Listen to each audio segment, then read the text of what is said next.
From an early morning in the jungle, somewhere in Malaysia, I salute you all. It is a new dawn for humanity. It is a moment when we share our understanding of the existence of other worlds, other cultures, as magnificent as this one, as beautiful as this one. And this other world, these millions, trillions of other worlds with life, civilizations, are now at the reach of our understanding on this planet. It is a great historical moment, and I am taking you by the hand to a place where cultures meet, to a place where humanity finally soars to the stars, soars to space, soars to its right destiny. Here, in this primeval place, with nature, with wilderness, I can hear the people of the forest, the animals behind me. The sun is yet to rise. The sky has started to get clear. And this place, to me, this liminal moment in time, is a fantastic metaphor that we are at the dawn of rising into a new awareness of who we are, in the balance of the greater picture of creation. We are all here, doing our own stuff on this planet, in our lives, for our loved ones, but then yet we know there's something more. We've always known that. We've always known there was something more. Right? Well, I am taking you by the hand to this place where worlds meet. Just follow me.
Welcome to edition 113 of Star Nation News, here from the cities of the future, from the bridge to a new paradigm.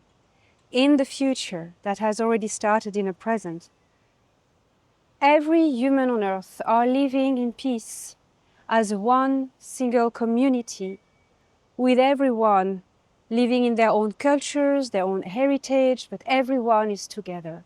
Everyone shares a same vision, a same endeavor, a same destiny. And in this future, technology is here to assist humans. Humans have evolved to be the better version of themselves, developing their spiritual abilities, developing their ability to connect to other realms of existence. And in this paradigm, technology is here.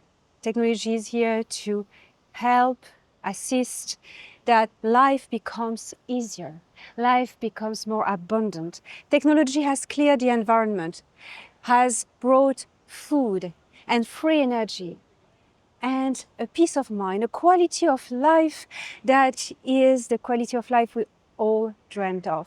Well, it is here. And it is from the cities of the future that I am taking you into a new era for humanity. Are you ready? Engage.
Dan Willis was a good friend of mine. He was a friend I knew from many lifetimes. We have been working together on crystal technologies since the time of Atla in Atlantis, on the fire crystals. We were coming from the same home world, and we found each other again in this life to continue the work. And in this life, we went a step further. We worked with a science exchange program from the Galactic Federation of Worlds. Dan Willis had already been contacted when he was younger by the Immerther from Tau Ceti, who are one of the three main science exchange programs of the Federation. The two other ones being the Umite from Umu Volv 424 and also the Alpha Centaurians. There's a fourth side program which is with the Pleiadians, and Dan Willis and myself worked on it with Jana and Heredion, a terraformer working on Mars. Let's learn a bit more about these science exchange programs from the Galactic Federation of Worlds.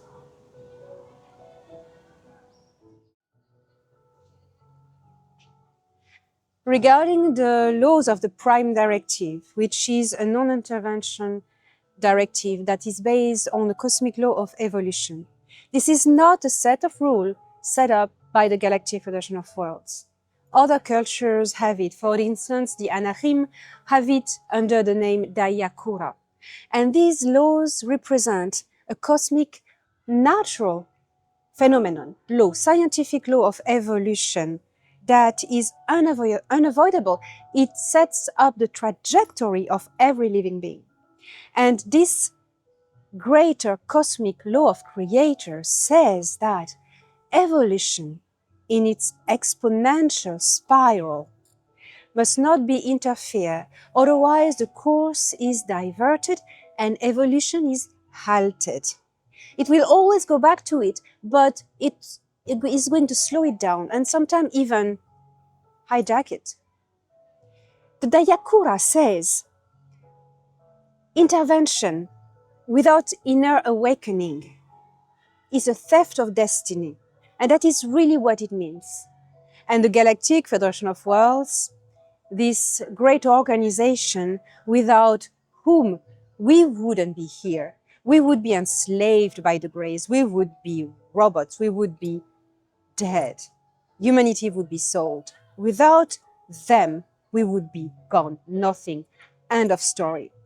So the Galactic Federation of Worlds has always dearly respected the law of evolution, but trying all the time to get around it to save civilizations from enslavement, from invasion, as they have done on Earth.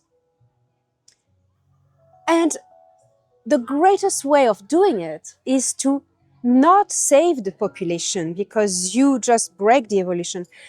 Just empower the population instead. And empowering the population is giving them tools for them to evolve by themselves and own their own evolution. In the 1950s, President Eisenhower had signed agreements with the Galactic Federation of Worlds for an exchange of technology to build the first defense fleet that would be built by humans. Because when it's built by humans, it is not infringing the Prime Directive. And in the same spirit of giving the hints, the formulas, incomplete for humans to find out, is the way to go, and has always been the way to go of the Federation. If the Federation wanted the humans of Earth to be enslaved, they wouldn't be here. They would have left the Greys doing it. They would have just watched and sit back. But it didn't. They came from worlds far away. They left their families behind, and they have fought in a war that wasn't theirs for the humans of Earth. These people, women, men, young and old, and from all species and cultures, have come here to fight in a battle that wasn't theirs.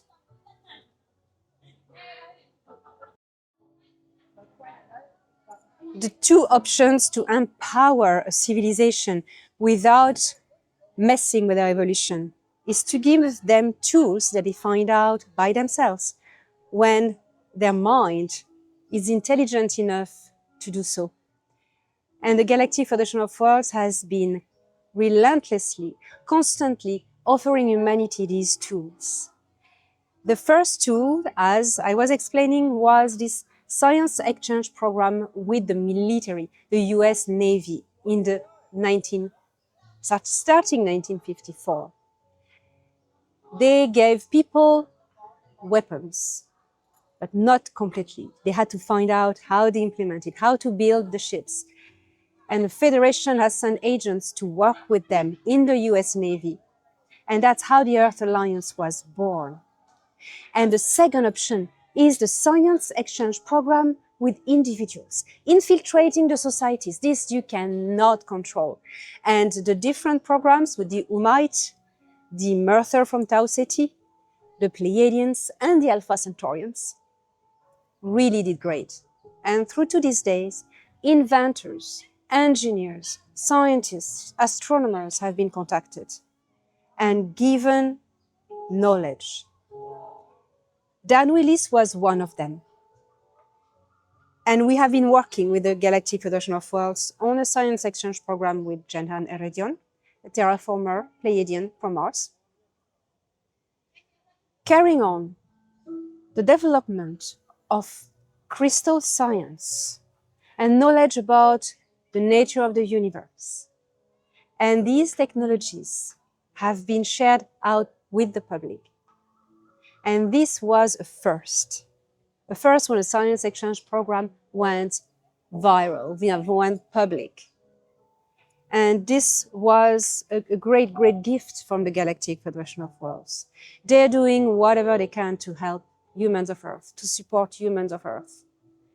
And through to this day, they got us ready to move forward to the next step. What is the next step? Follow me.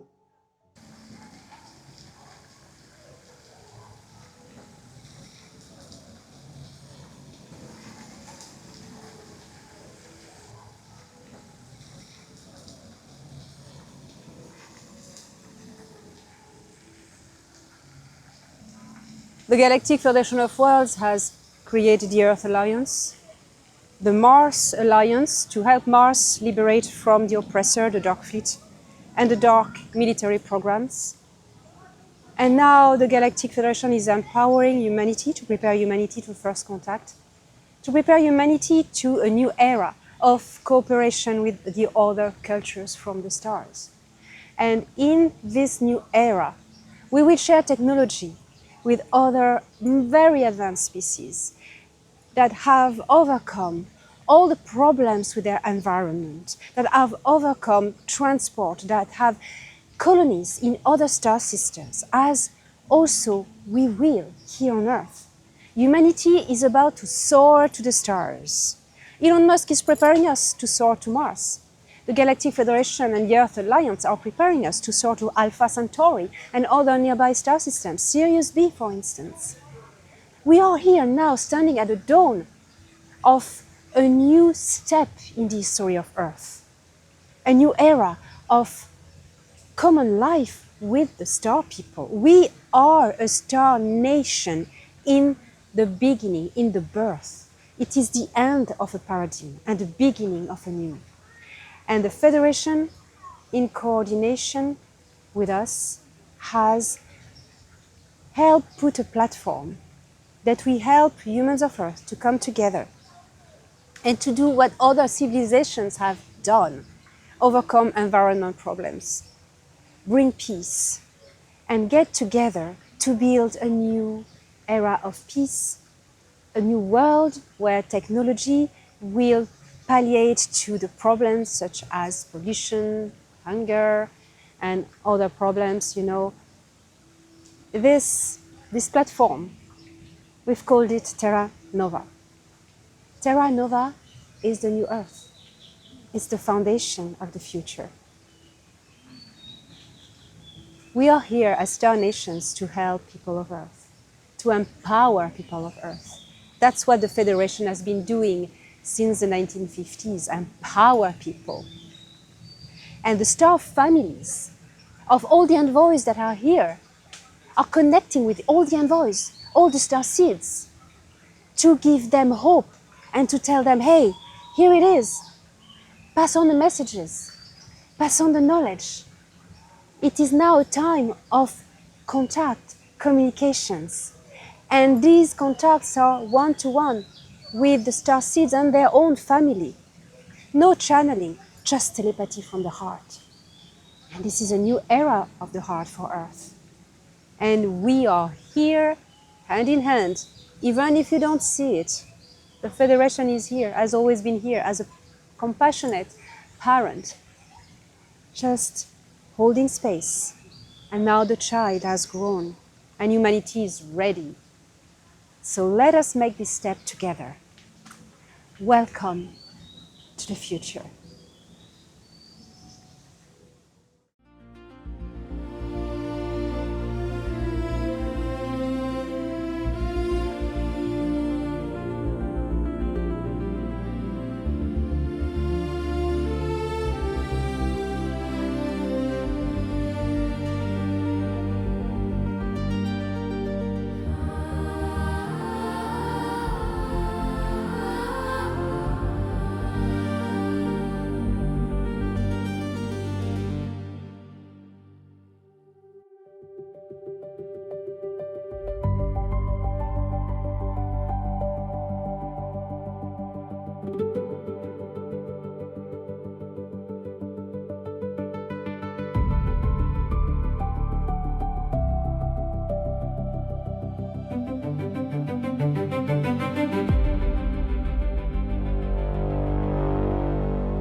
We are sharing a same world, a same galaxy, a same universe, with hundreds of thousands of trillions of civilizations like us.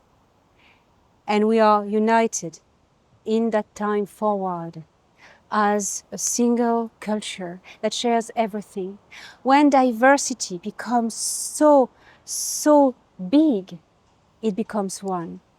And in this oneness, all the star nations, we are sharing a same heart. In that future where I'm talking to you from, humanity has soared to the stars.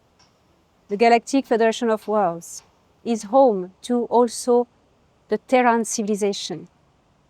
We share technology, and as the Galactic Federation of Worlds has always tried to encourage humanity to this beautiful paradigm, to encourage humanity to stand for themselves.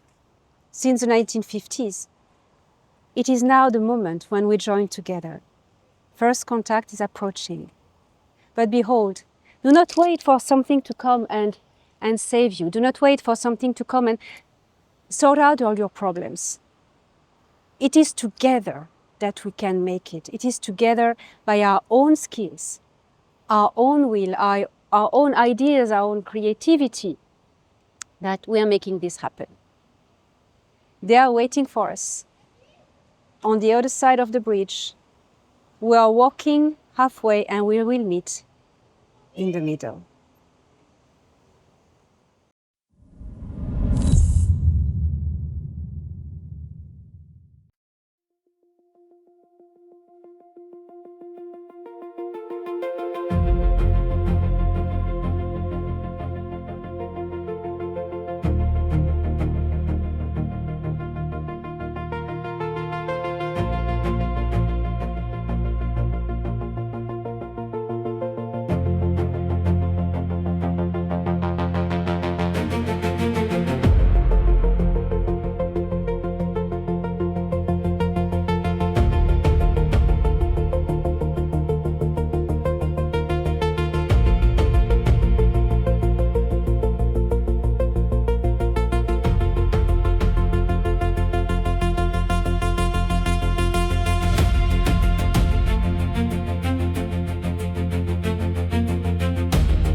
children of Ki.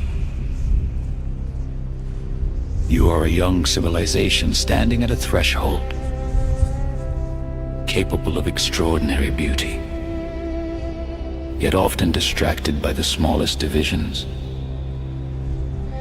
Many among you spend precious moments judging appearances, arguing perspectives, or defending identities that were never meant to separate you.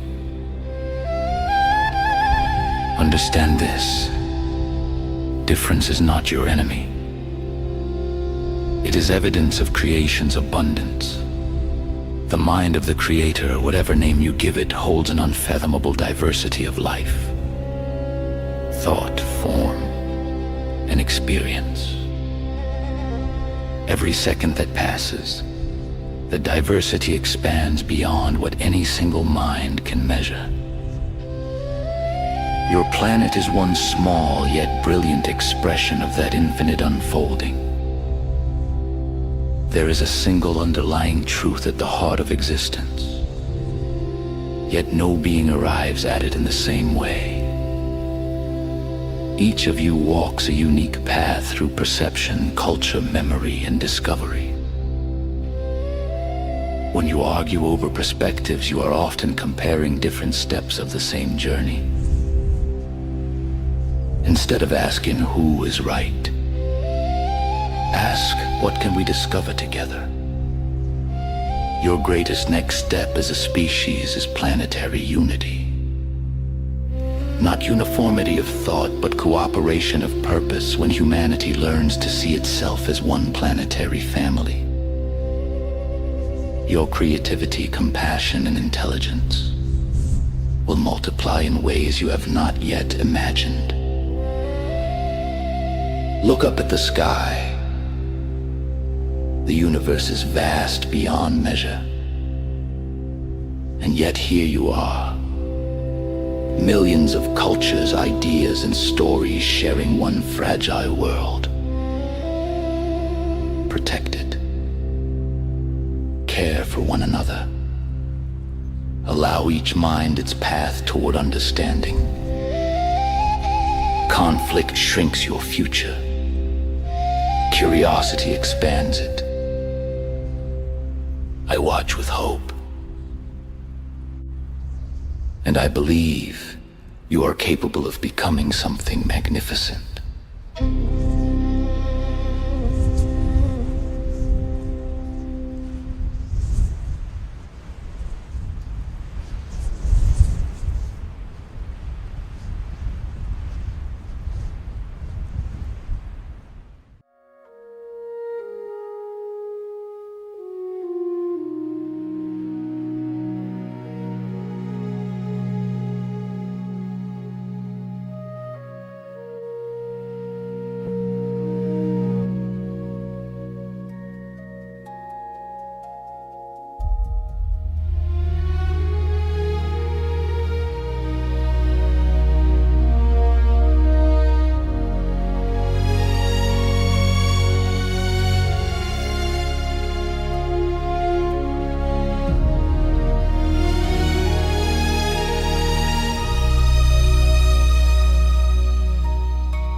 Analyzing data.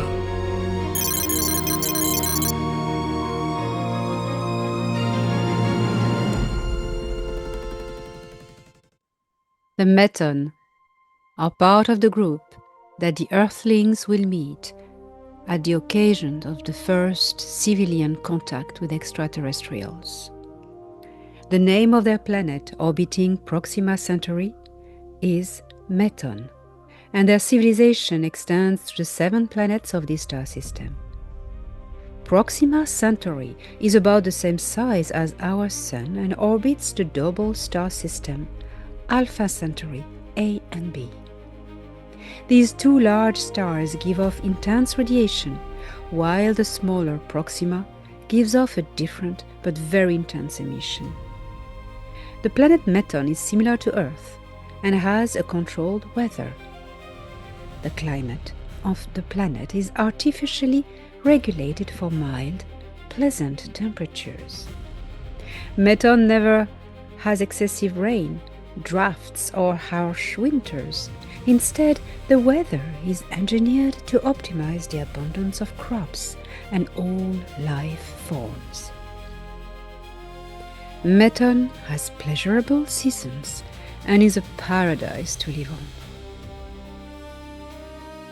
Metoni are a species of the Nor-Lyran group. They are tall, non-belligerent humans with a lifespan of nearly 2,000 years. They have a free society based on a code of ethics rather than laws, and have developed the arts as an important basis for their culture. For example, their urbanism is quite interesting, using translucent organic materials. And they use the science of sound quite extensively in many areas. The Meton communicate telepathically, but have retained the use of language in order to converse with other members of the Galactic Federation of Worlds. The Metoni are not particularly eager to travel, but are driven by scientific curiosity. And as such, scientific curiosity has brought them to Earth for study and observation. Many Metoni have enlisted the science station of the Galactic Federation of Worlds in orbit around Earth. They are familiar with the Solar System, as they have an ancient colony on the planet Venus. In addition to their magnificent cities built in harmony with nature, the rural dwellings of the Metoni are worth the interest. The entrance to their private habitats is more often at the top, and the rooms are distributed on many levels, since most of the construction is below the surface. This choice of architecture is mainly to minimize the impact of the environment and the landscape. Their ships are metallic and discoidal with a low dome and 3 sets of windows around. They are about 60 feet large. The bright radiance around the vessel is due to the ignition of the distortion field in order to allow traveling instantly between 2 points, creating a distortion into the space continuum and slide weightlessly through the ether. The ship can perform quantum jumps when the crew needs to merge their beings as one frequency with the ship itself. Many cultures using this type of navigation when encountering the atmosphere of a world have their ship cloaked in a cloud. This is a condensation process of the molecules in the atmosphere created around the ship due to the heat generated by the torsion field around the craft. The glow is due to the ionization of the atmosphere. In the vacuum of space, ships do not glow. The motherships are very big, built in this space. They never land and have a long cylindrical shape with rounded extremities, which differentiates them from the Pleiadian ones with flat ends.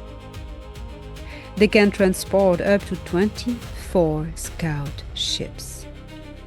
The Metoni are calm, gentle, and very welcoming people, loving arts and sciences. However, their defense fleet is a powerful asset for the Galactic Federation of Worlds.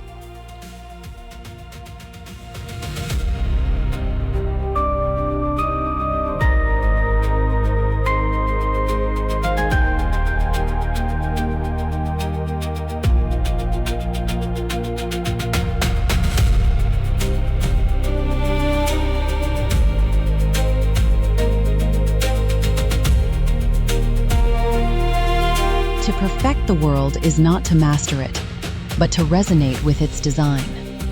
When thought moves in beauty, law is unnecessary. In harmony, every being becomes its own truth.